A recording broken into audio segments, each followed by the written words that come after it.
అమెరికాలో ట్రంప్ దెబ్బకు విలువిల్లాడుతున్నారు అమెరికన్ మిలియనీర్లు, రాజకీయ నాయకులు. దీంతో పొరుగున ఉన్న కరేబియన్ దీవులకు క్యూ కడుతున్నారు.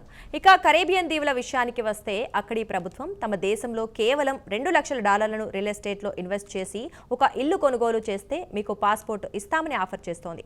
కరేబియన్ దీవుల్లోని 5 దేశాలు Antigua, Barbudas, Dominica, Grenada, Saint Kitts, Nevis, Saint లూయిస్లలో $2 లక్షల పెట్టి ఇంటిని కొనుగోలు చేస్తే సిటిజన్షిప్ ఆఫర్ చేస్తోంది. ఇక కరేబియన్ పాస్పోర్ట్తో ఎంచక్క 150 దేశాల్లో వీసా ఫ్రీ ఎంట్రీలు చుట్టి రావచ్చు. ఇక బ్రిటన్, యూరోప్తో పాటు షెంజన్ ఏరియాలకు వీసా లేకుండా ప్రయాణాలు సాగించవచ్చు. వివరాలు చూద్దాం.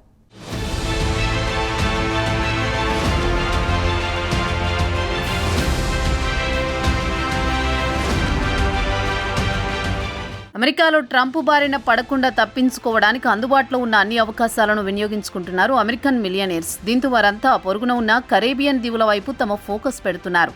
దీనికి తగ్గట్టు ఈ కరేబియన్ దీవుల్లో $2 లక్షల పెట్టి ఇళ్లను కొనుగోలు చేస్తే అక్కడి పౌరసత్వం లభిస్తుంది. దీంతో పాటు పాస్పోర్ట్ కూడా ఇస్తుంది. ఈ పాస్పోర్ట్తో సుమారు 150 దేశాలకు ఎలాంటి వీసా లేకుండా చుట్టి రావచ్చు.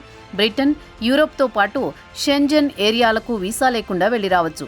దీంతో పాటు సంపన్నులకు ఈ దీవుల్లో క్యాపిటల్ గెయిన్ ట్యాక్స్, అలాగే ఇన్హెరిటెన్స్ అంటే వారసత్వపు పన్ను లేదు. కొన్ని కేసుల్లో ఆదాయ పన్ను కూడా లేదు.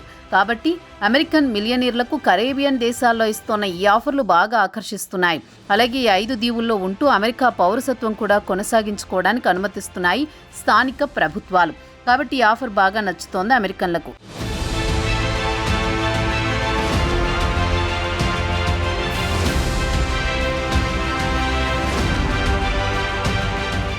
యాంటిగ్వాకు చెందిన రియల్ ఎస్టేట్ ఏజెంట్ల సమాచారం ప్రకారం లగ్జరీ లొకేషన్లలో చాలా మంది సిటిజన్షిప్ కోసమే ఇళ్లను కొనుగోలు చేస్తున్నారని చెబుతున్నారు. ఇక్కడ ఇళ్లను కొనుగోలు చేసిన వారిలో 70% మంది సిటిజన్షిప్ కావాలనుకుంటున్నారు. వీరిలో చాలా మంది అమెరికాకు చెందిన పౌరులే అని ఏజెంట్లు చెబుతున్నారు.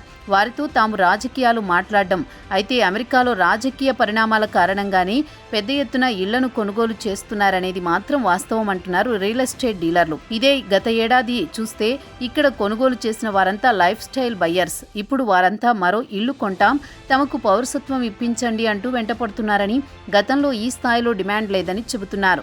గత ఏడాది నుంచి అమెరికా పౌరులు కరేబియన్ దీవుల్లో పెద్ద ఎత్తున పెట్టుబడులు పెడుతున్నారని మైగ్రేషన్ ఎక్స్పర్ట్స్ హెన్లీ అండ్ పార్ట్నర్స్ కూడా చెబుతోంది.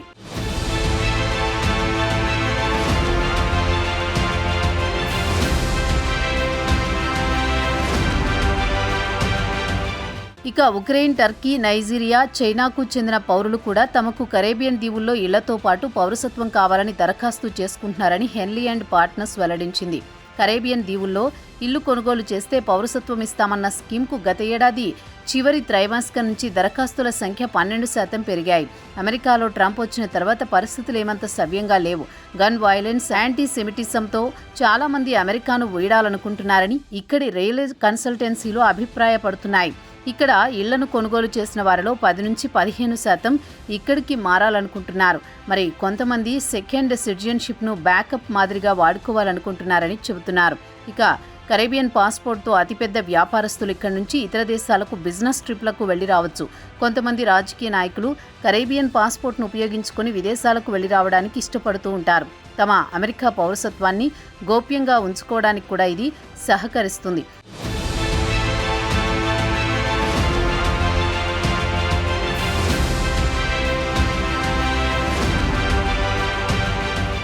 అయితే కోవిడ్కు ముందు అమెరికాకు చెందిన వారు కరేబియన్ దీవుల వైపు కన్నెత్తి చూసేవారు కాదని హెన్లీ వెల్లడించింది. 2020 అటు తర్వాత 2024లో అమెరికాలో ఎన్నికల సమయంలో అమెరికాకు చెందిన సంపన్నులు తమ ప్రైవేట్ జెట్లలో ఇక్కడికి పెద్ద ఎత్తున వాలిపోతున్నారు. ఇక్కడ స్థిరాస్తులు కొనుగోలు చేస్తున్నారు. అమెరికా రాజకీయాల విషయానికి వస్తే డెమోక్రాట్లకు ట్రంప్ అంటే పడదు, అదే రిపబ్లికన్లకు డెమోక్రాట్లకు పడదు.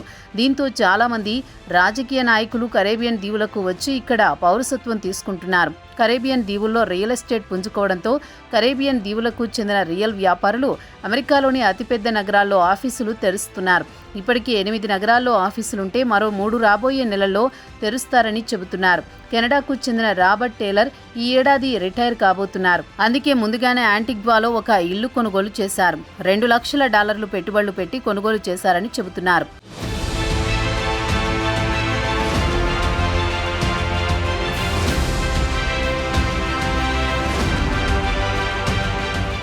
రిటైర్ అయిన వారికి కరేబియన్ దీవుల్లో హాయిగా శేష జీవితం గడుపుకోవచ్చు. యాంటిగ్వాలో అందమైన బీచ్లు ఉన్నాయి. ప్రజలు కూడా ఫ్రెండ్లీగా ఉంటారు. దీనికి తగ్గట్లు వాతావరణం కూడా అనుకూలంగా ఉంటుంది. కాబట్టి రిటైర్మెంట్ లైఫ్కు యాంటిగ్వాకు చక్కగా ఉంటుందంటున్నారు. అలాగే ఇక్కడ కావాలనుకుంటే వ్యాపారాలు కూడా చేసుకోవడానికి అనుమతిస్తారు. ఇవన్నీ ఒకెత్తైతే ఇక్కడి పౌరసత్వాన్ని ఇవ్వడానికి స్థానికులు చాలా మంది వ్యతిరేకిస్తున్నారు. కుంగుతున్న ఆర్థిక వ్యవస్థను గాడిన పెట్టడానికి దేశాన్ని అమ్మేస్తారని ప్రజలు రోడ్డెక్కి నిరసన తెలిపారు. జాతీయవాదం తెరపైకి వచ్చింది. తమ గుర్తింపును అమ్ముకుంటారా అని ప్రజలు ఇతర దేశస్థులకు కరేబియన్ పౌరసత్వం ఇవ్వడాన్ని వ్యతిరేకించారు. ఇక కరేబియన్ దీవులకు చెందిన 5 దేశాల నాయకులు ఇతర దేశాల పౌరులకు పౌరసత్వం ఇవ్వడాన్ని మిగిలిన దేశాలు విమర్శించాయి. సెయింట్ విన్సెంట్ గ్రెనేడైన్స్ ప్రధానమంత్రి రాల్ఫ్ గొనసాల్వెన్స్ ఘాటుగా స్పందించారు. సిటిజన్షిప్ అంగడిలో వస్తువు కాదు, అమ్మడానికి అంటూ చురకలంటించారు.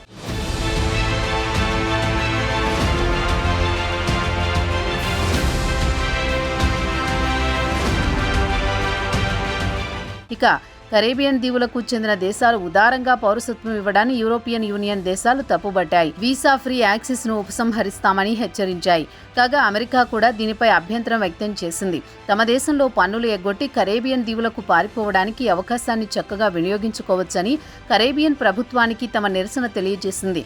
యూరోపియన్ కమిషన్ అధికార ప్రతినిధి కూడా కరేబియన్ దేశాల స్కీమ్ను క్షుణ్ణంగా పరిశీలిస్తున్నామని 2022 నుంచి అక్కడి అధికారులతో చర్చలు జరుపుతున్నామని చెప్పారు.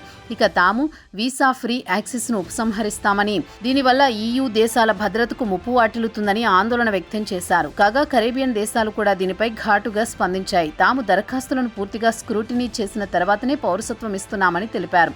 అంతా పారదర్శకంగా ఉంటుందన్నారు.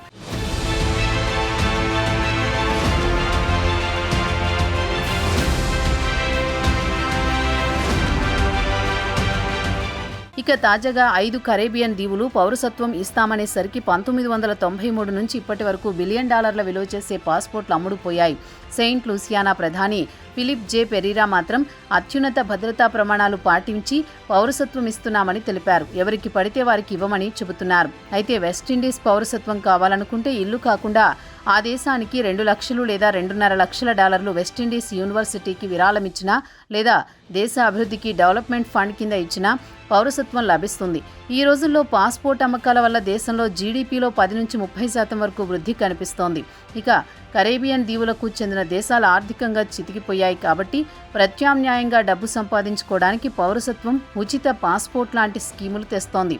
దీంతో పాటు ట్రంప్ నుంచి తప్పించుకోవడానికి బ్యాకప్గా కరేబియన్ దీవులను ఎంచుకుంటున్నారు అమెరికన్ పొలిటీషియన్స్.